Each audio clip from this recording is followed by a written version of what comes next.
Hello everyone, a very good afternoon to you. Welcome to Norisring and free practice 2 for DTM. Good afternoon in the sunshine, and already spectators making their way onto the grandstands that, of course, are such a feature of this wonderful street circuit, the Franconian Monaco, as it is known in local parts, I'm given to understand. And it is free practice 2 about to take to this wonderful track. And there you can see we're just 4.5 minutes, or as near as makes no difference, before the cars will be unleashed upon this extraordinary circuit, which we visit just once a year, and it is always a highlight in our calendar, and this year is exactly that. And the weather has played its part as well. It's scorching outside. And in fairness, you could be in this commentary studio, which has an air conditioner, which I have to say I've had to adjust to try and get the darn thing to make any difference to the ambient temperature that we've got in here. Right, let's take a look at this right now. It's track facts, of which there are plenty. 2.162 kilometers is the DTM Norisring, and here you can see the the start crash in 2022. Safety cars are always a possibility, particularly when they end up in the Grundig turn, like something of a car park. Kelvin van der Linde and his title hopes disappeared in a heartbeat at the season final in 2021. And as they head towards the start-finish line, the Porsche victory of 2022 was very special because it was the first ever Porsche victory in DTM, and somewhat proud to say that I was the voice of that fantastic victory for Porsche. And there you can see our track facts for the DTM here at Norisring. Now, this is free practice session 2. We had free practice session 1 earlier on, where Lucas Au was the fastest of all of our drivers, and our free practice sessions over today have more significance than ever before. I'll introduce my learned colleague alongside me, Brian Oliver, who will explain the reasons why free practice very, very important this weekend. Brian. Good afternoon, Dave. Yes, the times from free practice 1, which was earlier today, and free practice 2, which is about to commence, will be combined. And the fastest driver will be into Group 1, and the odd numbers behind him, numbers 1, 3, 5, 7, and so on, will also be in Group 1. The even-numbered finishers will be in Group 2.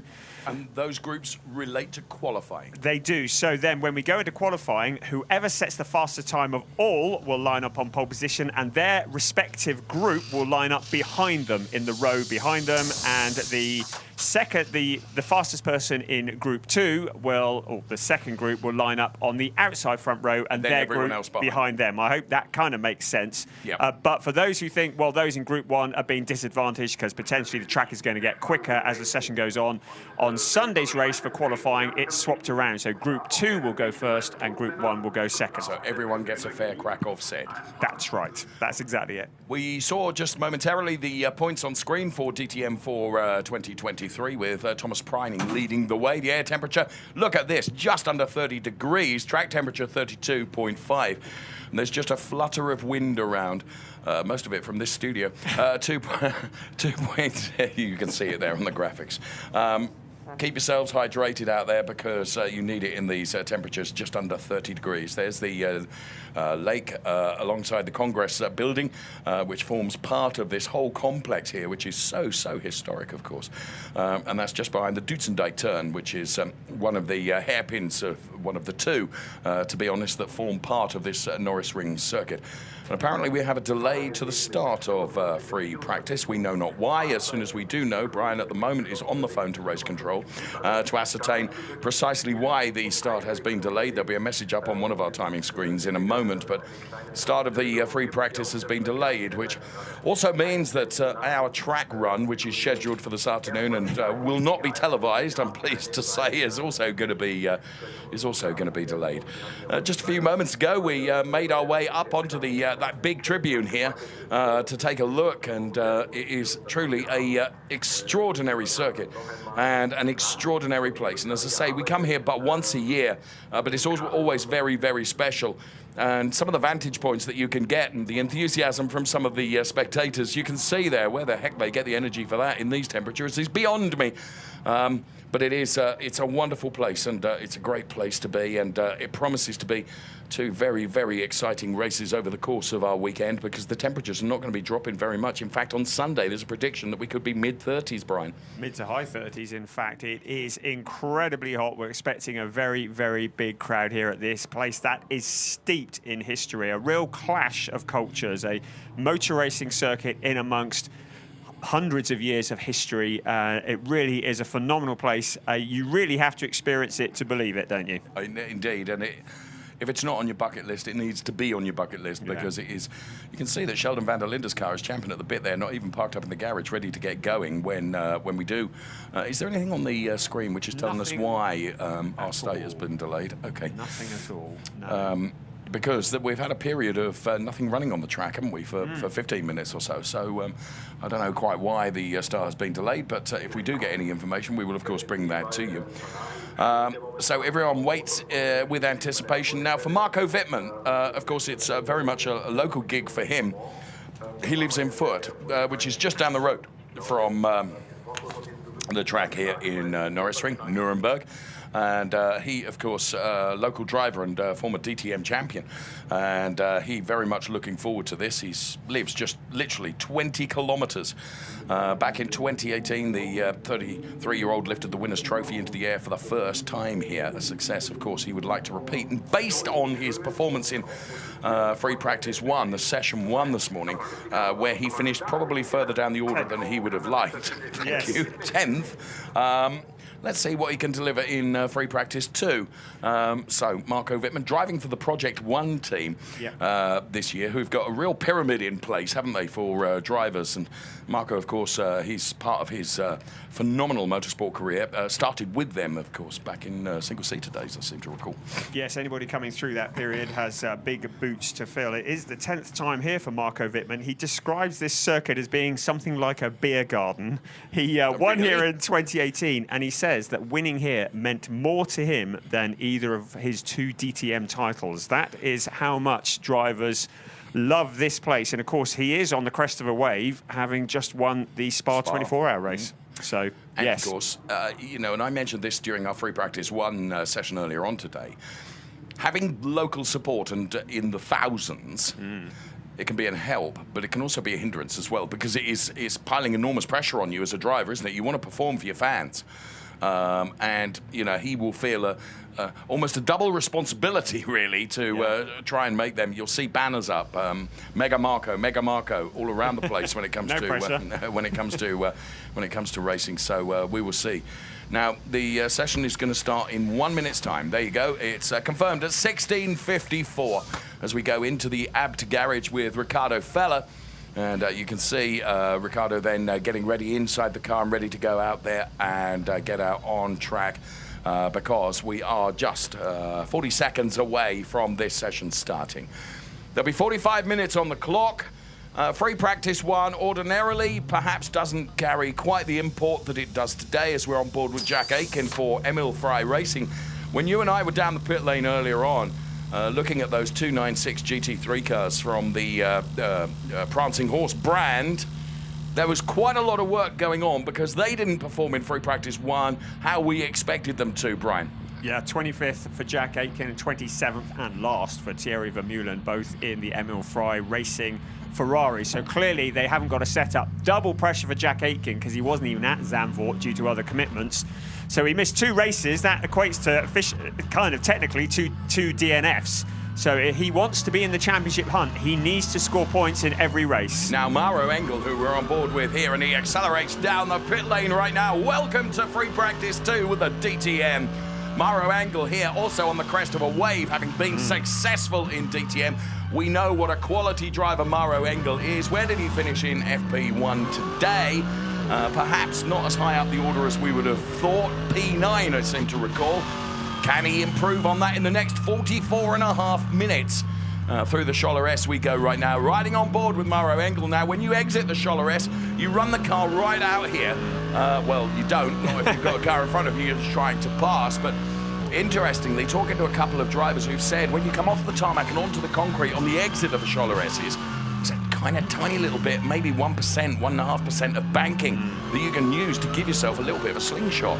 The trade-off is it's often very, very dirty out there on the very outside. Yeah, and as Maro Engel comes back in to the pits after a cycle lap, you really can't afford to get it wrong. Those concrete barriers are not going anywhere, and if you run up against them, it will be 1-0 to the barrier. So you need to be absolutely inch perfect, because every 10th counts here on this lap. Because it's such a short lap, you can't afford to even lose half a tenth. So you need to extract everything out of the track and use every part of it. But if you step over the line, it's game over, potentially for the weekend. Air jacks lift the Maro Engel car. Tyres go on then, and Brian will give you the update in terms of what tyres can be used as he absolutely floors it out of the pit lane.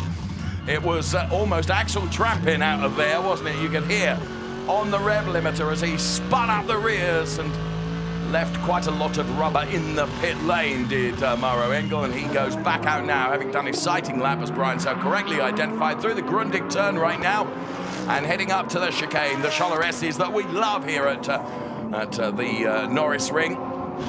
And let's ride right on board with the Mercedes-AMG GT3 driver right now.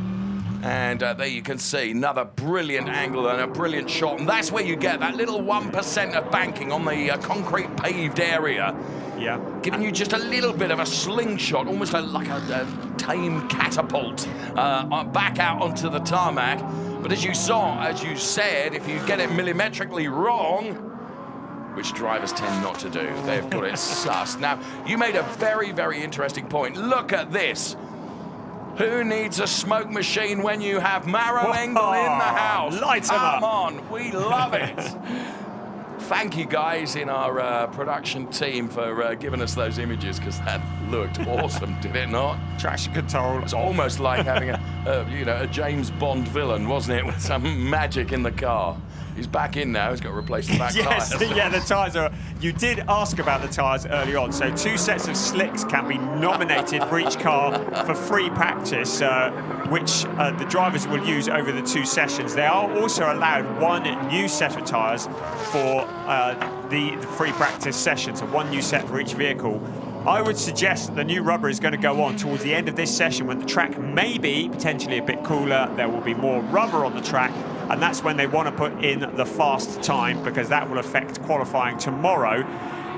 In free practice earlier, we were looking at times of sub 49 seconds. So at the moment, it was 49.564 was right, the very best. Was the very best time. That came from Lugi Hour. Yeah. So we will see. We are expecting times to be just a little bit better than that. Now, the ambient temperature and track temperature haven't altered that much. I think what might make the difference as we ride on board with Thomas Preining is the fact, as we saw from Maro Engel, quite a bit of rubber has gone down. Now, Maro didn't kindly put it down on the track. He put it down on the pit lane. But nonetheless, the track will be what we call in the trade, says like he knows what he's talking about, rubbered in a little bit. It's not as green as it was earlier on today. Yes, and as the weekend progresses and more rubber goes down, then potentially the track is going to get grippier where that rubber is laid down, which is why I think this track, I mean, at the moment, every single car bar 1, that is Lucas Auer, who was quickest in FP1, is out on track. Everybody else is out on track at the moment, but I think potentially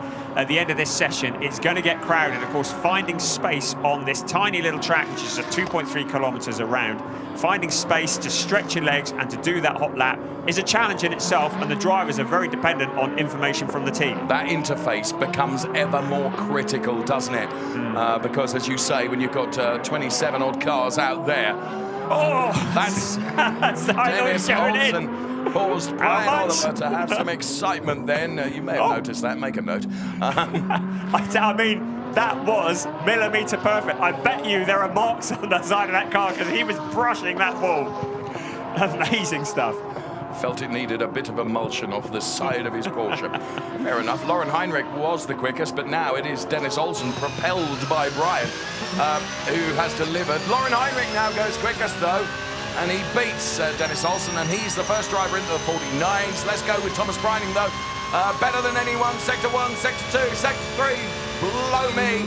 He's given us a 49.729. Thomas Preining, here comes the local driver. Marco Wittmann's in the house and he's ready to cross the timing line. Personal best, no surprise, across Sector 1 and Sector 2. The splitter cam reveals him across the timing line now. It's a 50.099, meaning that he is fourth fastest at the moment, with Kelvin van der Linde, Lauren Heinrich and Thomas Preining besting him. Well, this morning, I would suggest the track was cooler than what it is now. So 49.564 is the benchmark that we're aiming for, set by Lucas Auer in the Mercedes. Now, are they going to get close to that? Well, Thomas Preining at 49.729, so he's a couple of tenths off, but they're nibbling away at that, and I still don't think we have seen the fresh rubber yet. I think you're right. I think that will come towards the end of the session. Let's ride on board with Thomas Preining right now as we head up towards Grundig turn. The first turn here. Right, down through the gearbox, just to kiss the apex, then get the back end a little bit out onto the next straightaway where you're giving it as much as you can. Stand by, braking now into the Choloressis, the right-hander, and then out on the left-hander where you get oh so close to those concrete barriers. Lauren Heinrich with a better than anyone through Sector 1, personal best through Sector 2. He's looking lively, he's currently P2. Let's see what he can do. Quickest. He can go P1 by 2/100ths. It's 49.706. 49.706. Thomas Preining responds. He goes second for fastest. And now Yusuf Ovega has gone third fastest ahead of Christian Engelhardt. But he gets dumped by Kelvin van der Linde, who now goes third fastest. We're back on board with Thomas Preining, bringing you these wonderful pictures. This is DTM Free Practice 2 as Marco Wittmann goes for an overtake. And why not indeed? You can see the wiper is reacting very, very badly to the sheer force being pushed across the windscreen, as now he heads into Grundig turn number 1. This is Dennis Olsen that we're looking at. He is currently way down the order, P10 at the moment. Expect that to change very, very quickly, like now, as he goes up to P4, but that very quickly becomes P5. So, cars still looking for that position. We've got 36 minutes remaining. Of course, it's not just a fast lap the drivers need to find. They need to get a balance for the car and a setup, because the race tomorrow and on Sunday will be 1 hour plus 1 lap. So it's all very well being able to put in a hot lap, but the car has to last, the tyres have to last the full duration of a race. Of course, they are allowed a tyre change during the race, a pit stop, but the car still has to go the distance, so it's about getting a setup. Yeah, absolutely. Getting that data back to the engineers. At the moment, it's Porsche, Audi, Porsche, Mercedes, Porsche, BMW. Best of the BMWs is the local driver, Marco Wittmann, we've got problems, have we? That's Dennis Olsen. Yeah, so what's happened there? He had the hazards on. It looked like he was in the penalty box, actually, but the car was actually stationary. I don't know if that was a problem, whether he was just trying to find some space. We continue unabated. There are no local yellows anywhere. We've got a full circuit green as Lucas Stolz heads towards the timing line now and posts a 49.858, which is good enough for P6. So good showing from Luca early on in this session. Lauren Heinrich, though, is the man to beat with a 49.591. So yes, we're getting closer to the times that were set this morning, about 300ths of a second off. Lauren Heinrich with the livery that commemorates 75 years of Porsche sports. Very pretty indeed. And Porsche celebrating in style, because at the moment they are first and second in the timing charts. So more significance across this free practice session than ever before. Bear that in mind, because it has an impact on qualifying in the groups for qualifying tomorrow. Kelvin van der Linde into the pit lane, then Lauren Heinrich, Thomas Preining, Kelvin van der Linde, the very car that we saw. They are the top three, followed closely by Marco Wittmann, Sheldon van der Linde, Dennis Olsen, and Lucas Stolz now goes second. Fastest Brian with a 49.702. He was the quickest in Sector 2 briefly, but that has been eclipsed by Marco Wittmann, who we ride on board with now. Has he had a good Sector 3 of 49.810, so not spectacular, but pretty good. P5 is a good position to be in at the moment in that BMW. Is continuing to go around. Of course, tyre warmers are not allowed in this, so sometimes it's about just generating heat in the tyres and the brakes with more and more laps. 32 temperature track is, but you still need heat into those tyres. Yeah. Use the brakes. The brakes dissipate the heat through the rims onto the tyres, and I love this. We were talking to Tim Heineman earlier on today. Had a really nice conversation with him. From Sim to DTM goes Tim Heineman. And where is he in the order at the moment? He hasn't really posted a meaningful time. No, I'm just looking for him in 12th place at the moment, at 49.906. Make that P2. Oh, there we go. While I'm looking at the timing screen, he ducks up. Of course, you say not a competitive time, but at the moment, a second covers the top 20. So what's not competitive is just counted in tenths. So they feel incredibly close once again, and with this short lap, even closer than we would expect at any other circuit. We were speaking to Arkin Acker, team principal of Attempto Racing then, who run, of course, the Mattia Drudi car, and Arkin Acker's unique style of driver motivation, which involves a boot. Boots up the backside, yes, indeed, yes. Oh, I love Arkin. He's a great guy, been around in motorsport for many, many years, and of course was a competitive driver himself before one or two good lunches probably put him to that. How dare Says I? he. Yeah. We're riding on board with Mauro Engel for Mercedes AMG team Manfilter.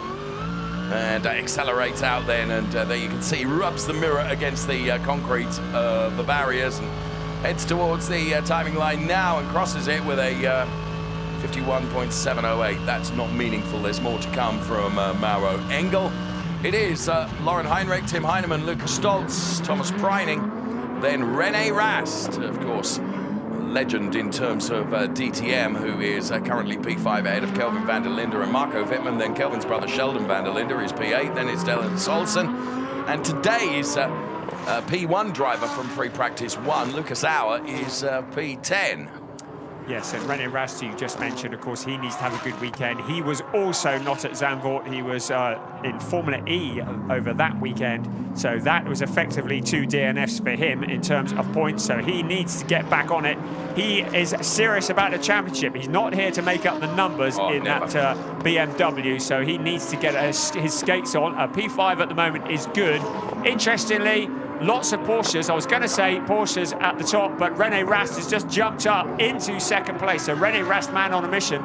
Lucas Auer also putting in personal best. He was in 10th place. He now jumps up into third. And we have seen today's best time eclipsed now with that 49.543 from Lauren Heinrich is better than the best time we had from Lucas Auer in Free Practice 1 earlier. This is Free Practice 2. We're live at the Norisring in the city of Nuremberg for this free practice session for DTM this weekend, with Lauren Heinrich leading the way with a 49.543 ahead of René Rast, Lucas Auer, Tim Heineman, and then it is Lucas Stoltz, Thomas Preining, our current DTM points leader, ahead of Kelvin van der Linde, Marco Wittmann, Sheldon van der Linde, and rounded out the top 10, the Porsche driver, the spectacled Dennis Olsen. DTM is so incredibly competitive. We've had 4 different winners from 4 races. We've had 4 different pole sitters from 4 races. And we've had 4 different brand winners from 4 races. So lots of change. There's the man who won last time out at Zandvoort, Ricardo Feller in the Audi. At the moment, it's Porsche from BMW, from Mercedes from Porsche. So Porsche's towards the top of the timing screens. Towards the bottom, there's 3 Lamborghinis propping up the bottom of the timing screens at the moment. Now, we can't read too much into it because it is free practice, but also those Ferraris. Jack Aitken down in 21st place. You know that he will be frustrated about that. Thierry Vermeulen down in 25th. Forgive me interrupting you, but we're riding on board with Ricardo Feller and keeping an eye on Lucas Auer as well, who's set quicker than anyone time through Sector 1. Let's see what Lucas Auer can do now as he heads towards breaking that timing beam. And it is a time of 49.349. Wow. Brian, in DTM, he has taken a huge lump out of Lauren Heinrich's time. We're talking about very nearly 2 tenths. I mean, that is, in DTM terms, mammoth with a capital MAM. That is indeed. That's phenomenal. And often you see in the 2 free practice sessions, they're often similar to each other. Well, Lucas Auer was quickest in FP1. Jumping to the top, we didn't just jump to the top, we jumped beyond the top, really. So Lucas Auer with that time, 49.349, that is so quick. Lauren Heinrich in second with a 49.543. So the times are tumbling down. Again, we don't know what status the tyres are in. We don't know what their run program is as part of this. I can tell you what state the tyres are in. Complaining, I should think. Yes, there's a word to describe that. Riccardo Fella, some great camera angles on that car as well. Looking at Riccardo, you can see how bumpy it is. That's another feature here at the Norisring. Of course, as a street circuit, a lot of bumps. It's not a smooth surface at all. We've already talked about the change of surfaces on the exit of the corners, but the driver's been shaken about a bit, as you can see there from a wonderful shot pointing back at the apt driver. Thank you. Lucas Al is top with 49.349. We experienced those bumps in the rental car, I can tell you. Didn't when you drove it. Didn't realise we had a flat tyre. It's Lucas Auer, Lauren Heinrich, and René Rast, the top three then, and we're riding on board now. This split shot shows you the driver inputs and how that reacts, and how the car reacts. Get close! Oh. Whoa, you're not going to get much closer than that. I love this place. And there's no time to just settle back and just regather yourself. It is pure concentration all the way. And as already mentioned, you cannot afford to make any mistakes. Riding a bicycle around your bedroom is how it's described. It is incredibly intense. Large audience are looking on. It's going to be packed here this weekend. Riccardo Fella, Please ignore Brian's social habits of riding a bicycle around his bedroom. How the heck you would do that? So Lucas Auer then team radio. So now we go new tires. Can you confirm? So they were here hearing about what the tyre strategy is for Lauren Heinrich. So was that he wants new tyres or he had new tyres? I think he's ready for the new tyres. Well, we've still got 27 minutes to come, but the problem is, you know, everything that they have on the timing screen at the moment is banked wherever you are.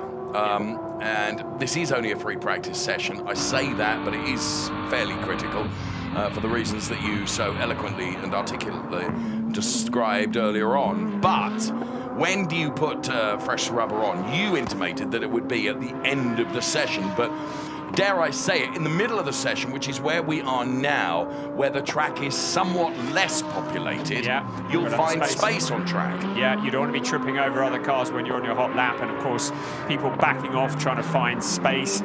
There's no slipstream advantage here on a circuit like this, so it really is finding a gap and getting out there, and this might be the prime time to do it. So keep an eye on some of these drivers. We saw Marco Wittmann going purple in the second sector of his previous lap just now, so he's jumped up into third place. He was mid-order just now, so he is improving. But he hasn't continued that improvement into this lap. The white box means that he is not better than anybody else, or even better than his best time. He had traffic, though, coming out of the Grundig turn, didn't he? He had to overtake someone. And even though someone might get out of your way if they realise that you're on a hot lap behind them, it still impacts and it still affects, because you're not taking the trajectory that you'd ordinarily choose. Yeah. So this will be the lap that will count now, I would suggest, for Marco Wittmann. Last lap was compromised. This lap will not be compromised, as Marco Wittmann will give it everything he can. Let's ride on board right now with Thomas Preining.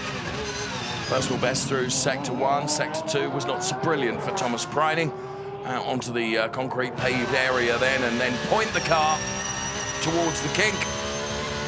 Across the timing line right now. And it's fifth fastest for Thomas Preining.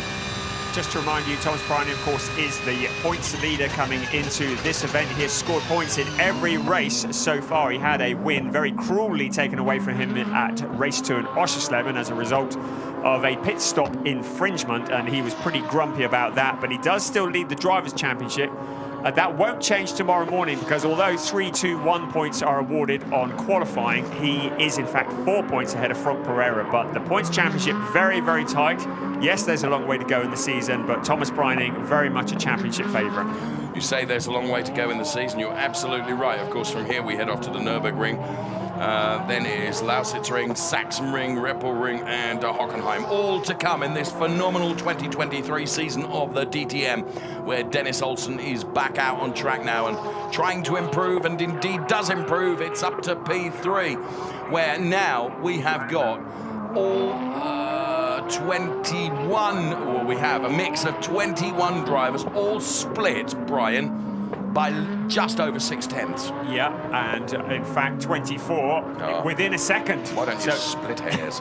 So yes, just, I mean, in summary, it's blooming tight. The only drivers that are beyond that second are Thierry Vermeulen, Frank Pereira, who's having a fairly quiet day at the moment. Forgive me. Look at Thomas Brining here, two Wow. purple sectors, Brian. Oh, here we Stand go. by. Here we go. Is he going to put his name to the very top of our chart right now? Keep your eye on the graphics on the left-hand side of the screen as Thomas Brining heads towards the timing line.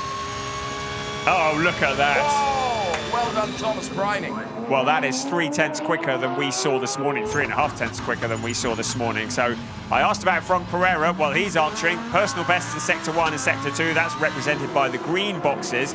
Not as quick as Thomas Brining, though. Out across the line comes Frank Pereira, looking to improve on his 26th position. And he jumps up to, just 23rd. So that wasn't as impressive as we thought it was going to be. Marco Wittmann, better than anybody else in Sector 2. But it's stringing together the 3 sectors that count. Pick yourself up off the floor. Here's Thomas Brining. He's going at it again. He's 6/100ths quicker than his previous lap. So can the 49.205 be better this time? Of course it can. 49 points. Look at Wow. that. By 4,000.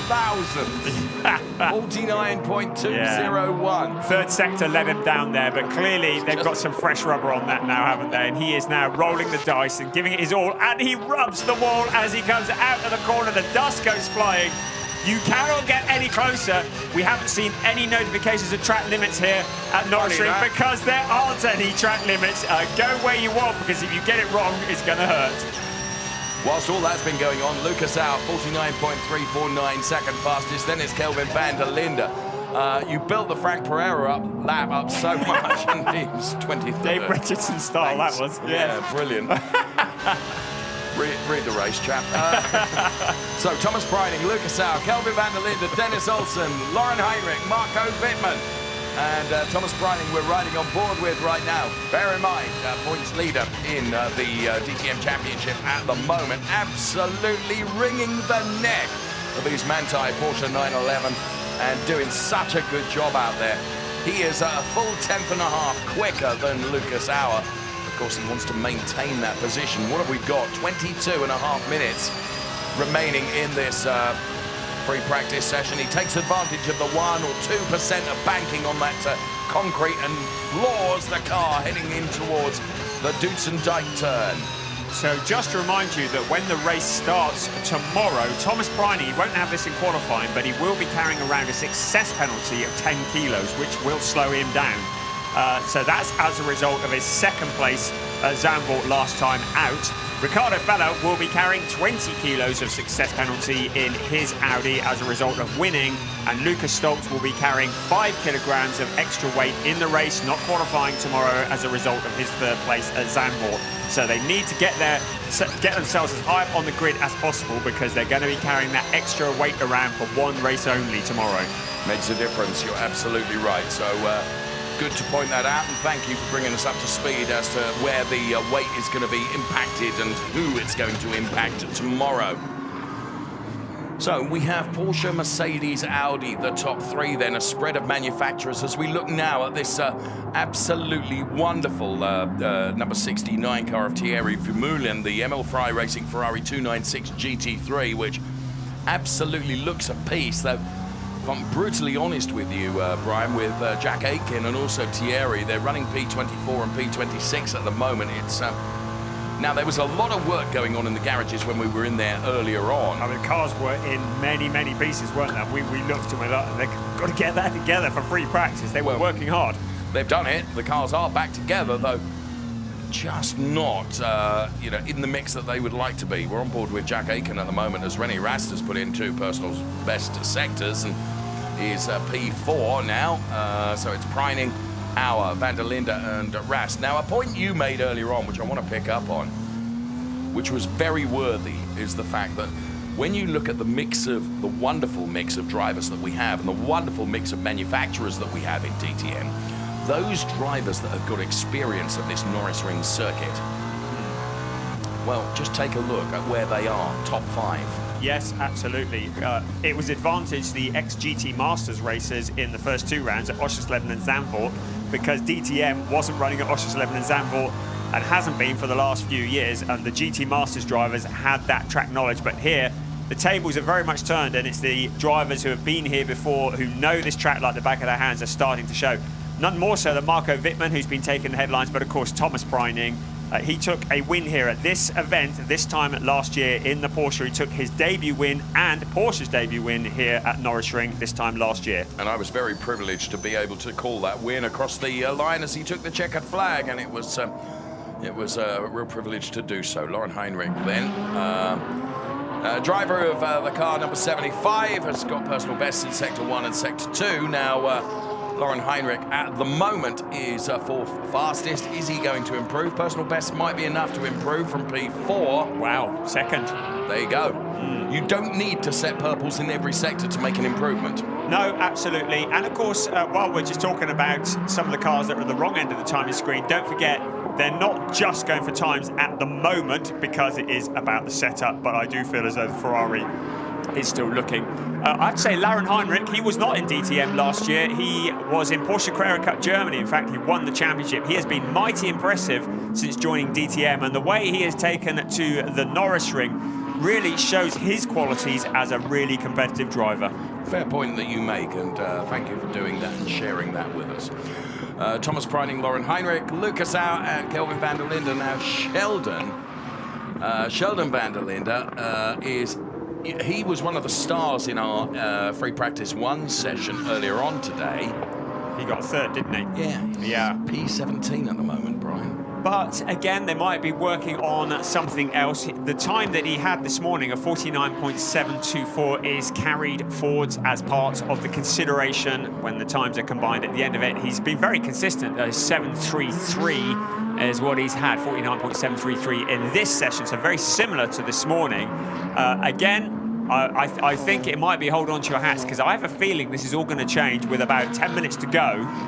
They're going to come in, they're going to put fresh rubber on, and they're all going to be going for those competitive times. So it's far too soon to be looking at the end of it at the moment. The fat lady's not even warming up in the wings at the moment. So Thomas Preining, well, we think he might have had fresh rubber on for his 49.201, but I don't think that's the end of the story yet. Okay, thank you for your analysis, and let's see what happens and whether it plays out the way you indicate. Feeling, whilst I regret having to admit it, that you're probably right. It's Thomas Preining with a 49.201 that tops our timing chart at the moment, ahead of Laurin Heinrich, and then Lucas Au, who was fastest in our free practice 1 session earlier on. We're rolling the clock on Tim Heinemann at the moment, whose personal best through Sector 1. Sector 2 was a tad shabby, if I may say that, relative to times that others have posted. Let's see what he can do through Sector 3 as he heads towards the timing line right now. And for Tim Heinemann, it's P11. He's some 4.5 tenths down on the best time, which has been posted by Thomas Preining at the moment. So Lucas Stoltz with a very good effort there in the Mercedes. He goes to P4, Brian. So we're seeing the great mix of manufacturers, but undoubtedly the dominance at the moment is coming from Porsche. They are the top 2. But we are talking about minuscule margins between all of the drivers. In fact, it's the top 22 drivers now who are split by 6 tenths. Yes, and indeed, Porsche have been strong all season long so far. They lead the Manufacturers' Championship from Lamborghini, so 118 points to Porsche from Lamborghini's 104. That is also similar in the Teams' Championship, because SSR Performance are leading the way with 84 points ahead of TalkSport and Manthey with 76 points. So Porsche very much being, well, they've been very strong. I say SSR leading in the teams. Of course, they were in Porsches last year. They switched to Lamborghinis this year as we look at the view from Jack Aitken's perspective. So SSR going to the Lamborghinis, taking to it quite well, but struggling here at the moment. I'm looking to see where actually our fastest Lamborghini, Frank Pereira, has just jumped up into P8. So that's a good time for Frank Pereira. He has been the strongest of the Lamborghini runners all season long so far. Very, very strong indeed from him. Well noticed, and just ahead of him, Sheldon van der Linde has just gone up to P7. So Sheldon's on something of a charge as well. Yes, Sheldon, who is, of course, the defending champion and had a dreadful time at Oschersleben, a non-finish and an 11th place. He did get a 2nd place Zandvoort in race 1, followed by a 10th place in race 2. But he wants to defend that championship. Look at the concentration in Jack Aitken's eyes. A wide-eyed Jack Aitken. You know that he will be frustrated that that Ferrari is not quicker at the moment. And he will be doing all that he can. He's also got it in the back of his mind that he missed 2 races at Zandvoort 2 weeks ago. And that is going to play on your mind. And there could be an element of actually making you try that little bit too hard. And you're trying to extract too much out of the car. And you end up actually at the wrong end of the pack as a result of it. Indeed, that can happen as we stay on board with Jack Aitken there. And you can see him making way for drivers who are on faster laps behind him, which is very good driving and very good awareness of those that are around you as well. Sometimes we don't see that, and that's why drivers get penalised sometimes for impeding other drivers who are on hot laps. Not necessarily going to be the case in FP sessions, but you can see Jack Aitken, what he's been doing. He's been warming everything up. You'll see him weaving from side to side and also using the brakes as well. And that is to generate heat through the brakes, to dissipate that heat through the rims, onto the tyres, bring those tyres up to temperature. Jack just taking a look at his steering wheel there, making an adjustment. His eyes all around him at all times. And you can see this wonderful split shot we have, that all his inputs inside the car and how they correlate to what is actually happening to the car through that onboard camera that we can give you on the second screen that we have here. So brilliant shots. And as you can see, he's letting everyone by because he's still going through his warm-up phase here, Brian. He is trying to find that space, get the tyres into just the right operating window, and it's quite a narrow operating window, and then to make that move. He's currently in 25th place, his teammate Thierry Vermeulen in 26th. This is out of 27 cars, so definitely in the wrong place at the moment. Drivers doing personal best. Well, Dennis Olsen has done 2 personal bests on the previous lap, but he is still in 7th place. He's moved up to there. Ayhancan Guven, we haven't seen much of him so far in the free practice sessions, but he's now jumped up into P4. So good job from Ayhancan Guven in the Porsche. So staying with Jack Aitken then, as we continue our high-speed look at the Norisring circuit here. And as Brian mentioned, no track limits issues here at Norisring because those very hard, unforgiving, either Armco barriers on the inside or for much of the lap, concrete barriers to the outside, which don't bend much. They really don't. The cars do instead. All the cars are bar 6 are out on the track at the moment. We've still got 12 minutes remaining of this session. We are getting to the sharp end though, aren't we? We are, and we've already mentioned numerous times, these free practice times are important. They will decide which group the drivers will qualify in. The drivers will be split into 2 groups for qualifying tomorrow because it is a shorter track. Group 1 will be the odd-numbered finishers, and Group 2 will be the even-numbered finishers. The fastest car of all will start on pole position from the qualifying sessions tomorrow, with the other drivers in that person's group lining up behind them. And the fastest person in the other group will line up on the outside front row with their remaining group mates behind them. Qualifying information brought to you in association by Brian there. Thank you for the letting us know how that is going to work, because it has really placed some importance on these free practice sessions of that. Make no mistake. Jack Aitken is beginning to really wind it up now and see what that 296 GT3 can deliver. Here comes Kelvin van der Linde, who is, well, not where we would necessarily expect him to be. It's P6 at the moment. Ayhancan Guven is on a mission. Better than anyone through Sector 1. Personal best through Sector 2. Keep your eyes on the time from the number 24 Porsche as he heads towards the timing line right now, and it's a 49.202. Brian, that puts him P2. Brilliant stuff from Ayhancan Guven. That's his strongest showing of the season. Once again, it's Porsche 1, 2, 3, Mercedes 4 and 5. So Lucas Howe, the quickest of the Mercedes. Kelvin van der Linde, the quickest Audi. The quickest BMW is Sheldon van der Linde in 8th. Quickest Lamborghini from Pereira in 11th. And the quickest Ferrari, Jack Aitken, in 25th. So Ayhancan Guven then, you can see that he has taken the fizz out now because he's about a second down. And will he go for another one? I would have thought so. He's got within. Just how close is it to Thomas Preining? It is 1/1000th. Oh Brian. my goodness, yes. It's 49.201 versus 49.202. I didn't realise it was as close as that. So there's a real Porsche battle going on here, and Porsche, as you say, the top three at the moment. Here comes Thomas Breining to try and find a bit more time to give him more of a cushion between himself and Ayhancan Guven. Let's see if Thomas Breining can do it. This is the lap that it's going to be, not the last lap. Yeah, so he's dialing himself up, winding it up for this. Clearly got the best rubber on now. Trying to find that little bit extra, but 1,000th between first and second. That is phenomenal stuff. It's Porsche first and second. Now let's see what Thomas Breining can do. Well, his first sector, nothing too spectacular, an 18.381. That is about a 10th off the best in sector 1. So that was set by Ayhancan Guven in the Porsche. So it doesn't look like Thomas Breining, and also nothing too special in sector 2 either, 15.161. That is also a 10th off the best in sector 1. So this lap is not going to improve his time. However, the Porsche dominance now extends to the top 4 because it's Breining, Guven, Olsen, Heinrich, the top 4 ahead of 2 Mercedes-Benz drivers. Lucas Au and Lucas Stoltz, they are P5 and P6 ahead of Kelvin van der Linde, the best of the Audis, the best of the BMWs is his brother Sheldon van der Linde, who is P8. But here comes Kelvin van der Linde. Is this going to be an improvement for him? No. Okay, I built that as well. It's a bit of a damp squib, really, wasn't it? Never mind. I'm sure Kelvin will forgive you. So Kelvin and Sheldon 7th and 8th. René Rast down in 9th at the moment. So make that 10th because Mauro Engels just jumped up into 9th place. So a bit of work to do from there from René Rast. Of course, this race, grid positions will be really important. There are not a lot of overtaking opportunities here. If you can be up the front, you can avoid what is sometimes a carnage in the races here at the Norisring. You want to be up the front on an open track, get away from everybody who's driving into each other. So pole position or a front row start, more important here than probably any other track in the season.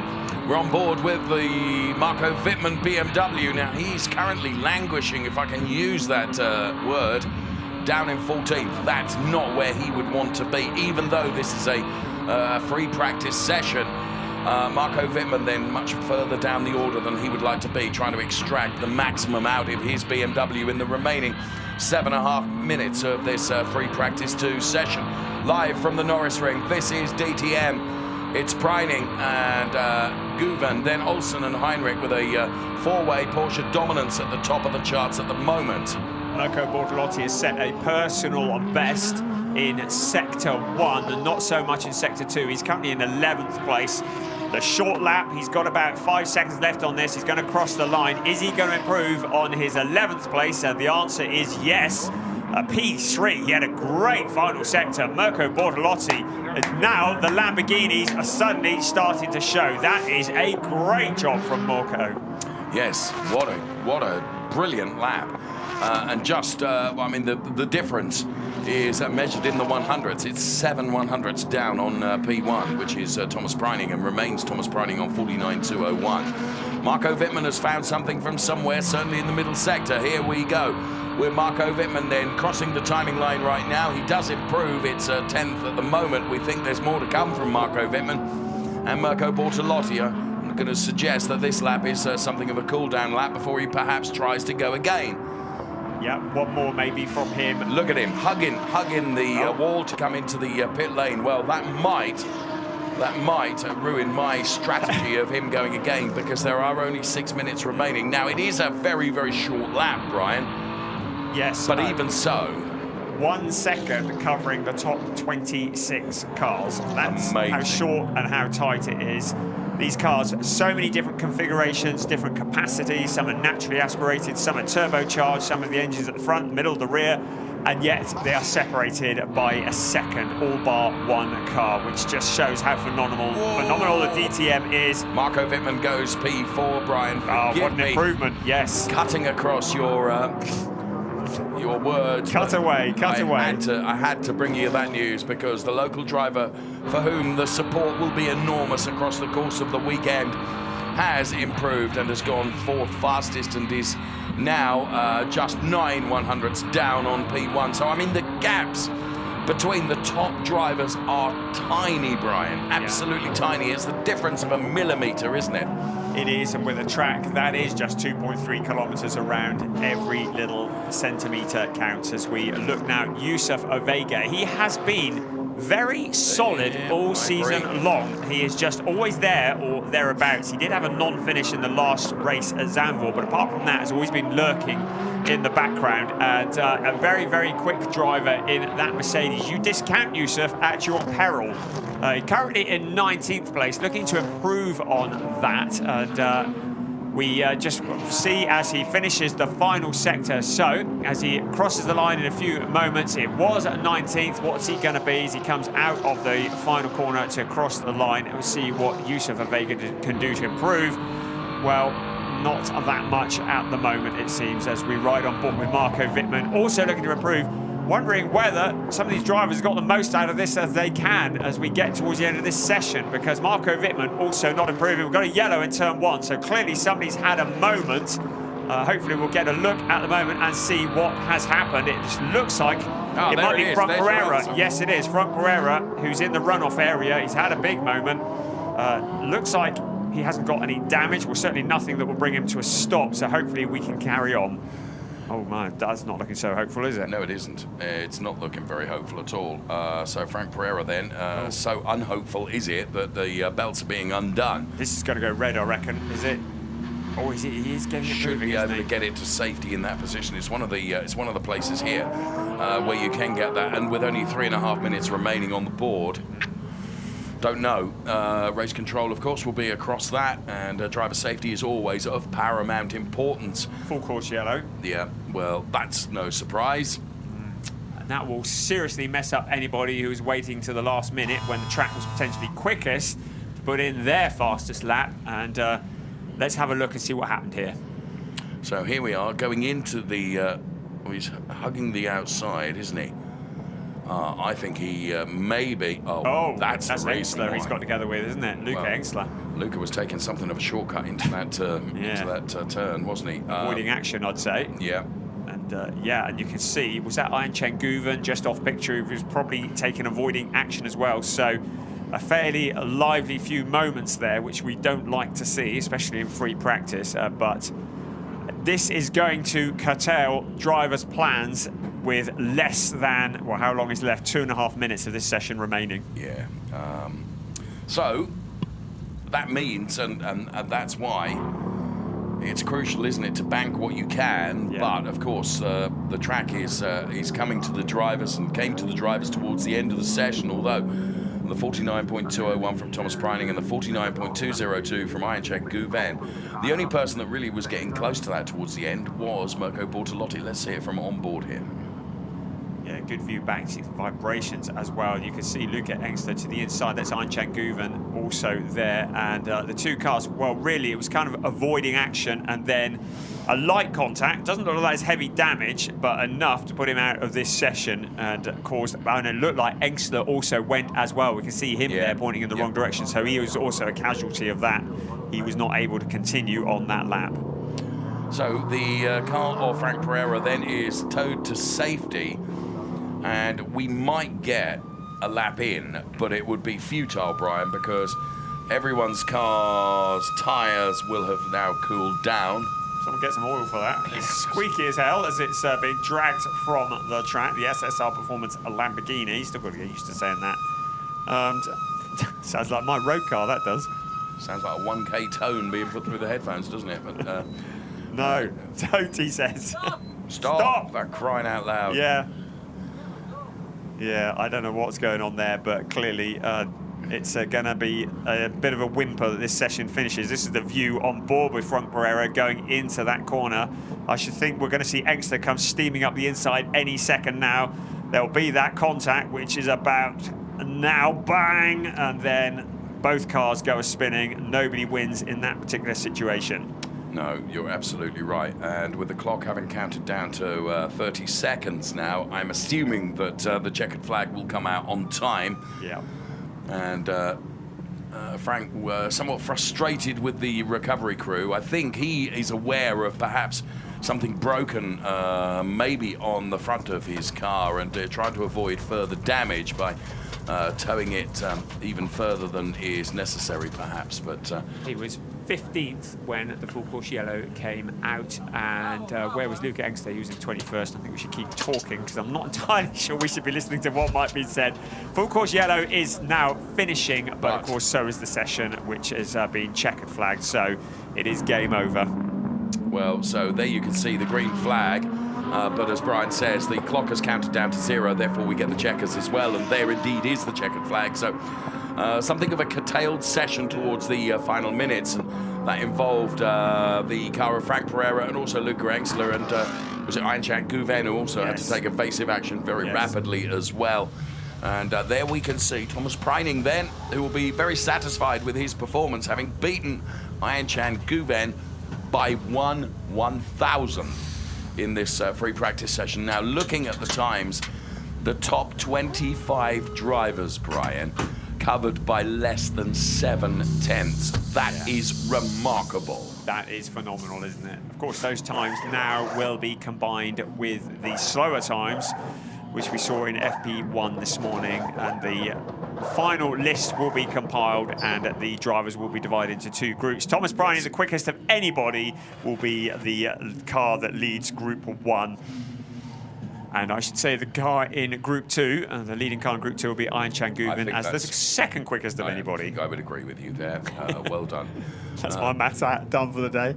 Just as well, really. So cars making their way back to the pit lane. Spectators have enjoyed the free practice 2, and here's classification of that particular session. Thomas Preining ahead of Aynchan Guven. Then it was Mirko Bortolotti, good showing from him, and then Marco Wittmann, Lauren Heinrich, Dennis Olsen, Lucas Au, Kelvin van der Linde, Lucas Stoltz, and rounding out the top 10 was Sheldon van der Linde in the Schubert Motorsport BMW. He was some 2/10 down on the P1 time of Thomas Preining of 49.201.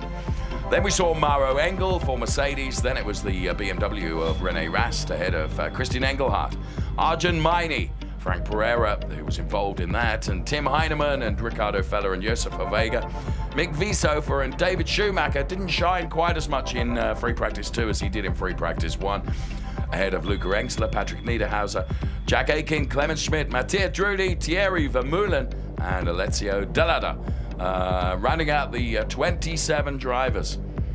Extraordinarily close, particularly right at the very, very top of the chart for our DTM drivers in those free practice sessions. As Brian says, the times will be combined now, which will give us our qualifying groups for tomorrow. So we go into qualifying tomorrow in 2 groups of cars, which is going to be in itself very, very exciting, and of course will enable the drivers to have relatively clear tarmac to what they would have if there was 27 cars out there all at the same time. Sheer volume of cars means that that's why it's been adopted on such a short track as this.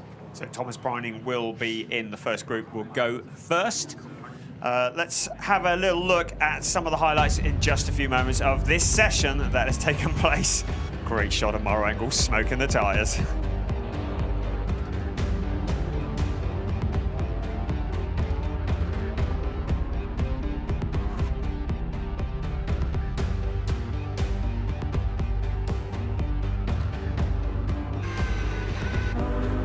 So you're watching the highlights then from our free practice 2 session. Thank you for enjoying that, and please make sure you join us for the qualifying sessions to come tomorrow. From Brian and myself, thank you so much for watching. Bye-bye.